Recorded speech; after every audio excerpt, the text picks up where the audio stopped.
Good afternoon, everyone. Let's continue to address the climate crisis.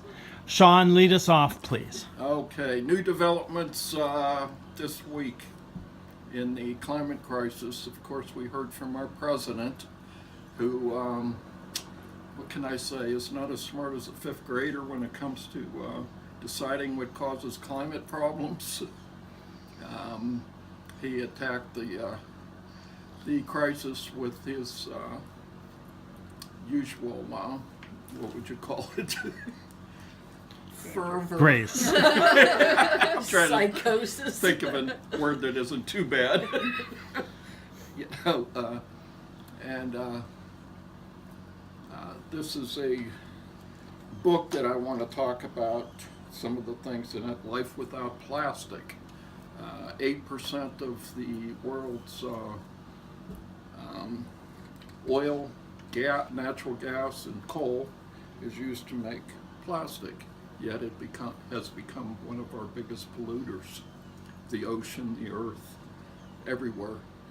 Everywhere I see plastic being thrown to the wind.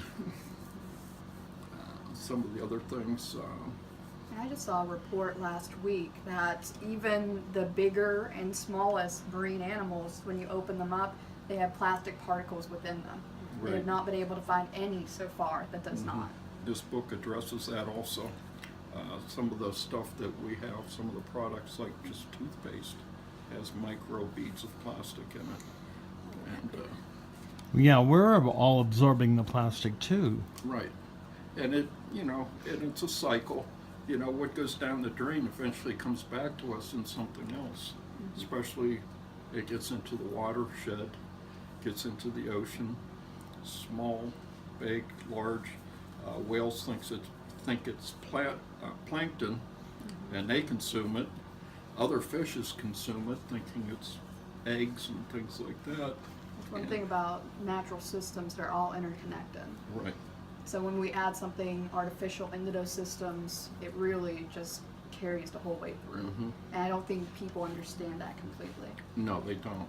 And they don't understand that you can't throw it away. Right. You don't throw anything away. Where does it go? It goes somewhere else on the earth, and it doesn't matter if you call on Aquaman or Spider-Man or whoever else, they are not going to be able to solve this crisis. Everybody has to put their own individual effort into solving it. Right. So what do? Open question to everyone.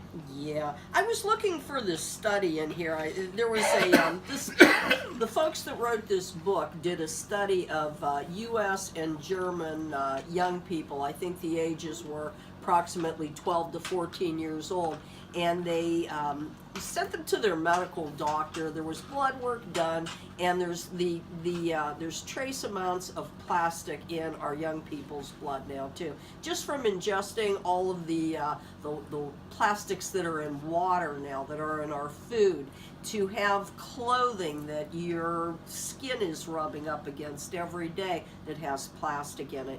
Anyways, the German children fare just slightly better than the American children. And is that a credit to their environmental practices? I don't know, but we're all getting to be in the same boat. I'm going to pass my gloom and doom on to somebody else right now. I think we should mention some of the alternates to plastics. Sure. There is better ways, and they're developing new technologies every year when it comes to plastics. And one of the coolest ones I've heard of so far is they're actually using algae to make biodegradable plastics from. It's really easy to actually farm algae, and these bioplastics would be 100% able to break down in a natural system. So there is alternatives. Yes, and I wrote the 3D printing complex at YBI, and I said, look at the Netherlands. They're using algal plastic stock to do their 3D printing, not petrochemical, plastics.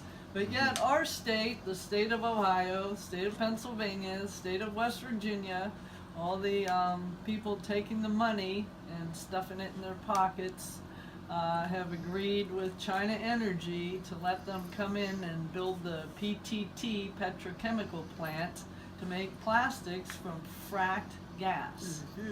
And this is unacceptable. All the people have to rise up and unite and fight against this, demand sustainable jobs, not to become Cancer Alley, because we have a huge petrochemical plant using fracked gas alongside the Ohio River, which is a water source for many. You don't need to die for this plastic. And we understand not everybody is cut out to be an activist. Certainly, you know, for you to go door to door, Lynn does so much of that. She's my hero. She's able to project her ideas over to other folks and help them see how damaging plastics are and fracking is to our environment.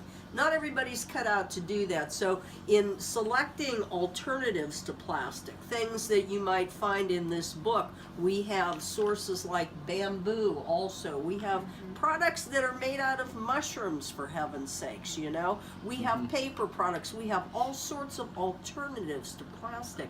But people have to make a good choice for themselves. They have to decide to choose that alternative product instead of just paying 10 cents less and buying a plastic item. So it's all about people trying to really make good, educated, intelligent decisions for themselves now. You know, it becomes a personal responsibility versus allowing activists to do the whole work for us. Everyone has to do it. Everybody has to chip in and do I it think now. you bring up a really good point there. The more I look at the economics of the U.S., we need to switch over to a more circular economy, is kind of what you're talking about, because as consumers, we really do drive demand in economics. So our choices can really make an impact.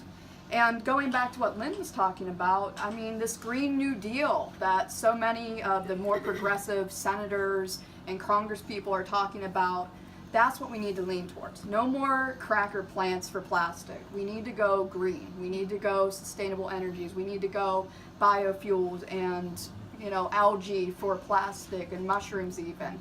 We need to look into these better ways of doing things. And one of the big things that I want to mention is we have to let our local representative, Tim Ryan, who is lobbying corporations to come here and open up a plastic factory, that we don't want it. Yeah. You know, we have to do what we can to stop this cycle that just keeps, it's a perpetual cycle of big money and disaster. So you reach out to your congressperson. That's something very easy for people to do, right? You just pretty much send a letter, phone call it in. That's something that anybody could do. Yeah, and I'm calling for, you know, strikes and anything to get their attention.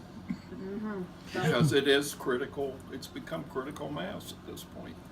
Now, what about hemp? Is that a possible solution Yes, too? there's a lot of solutions, and Sure lost. luckily the last farm bill allowed for farmers to start growing hemp again. Great. You know, hemp can be used for paper.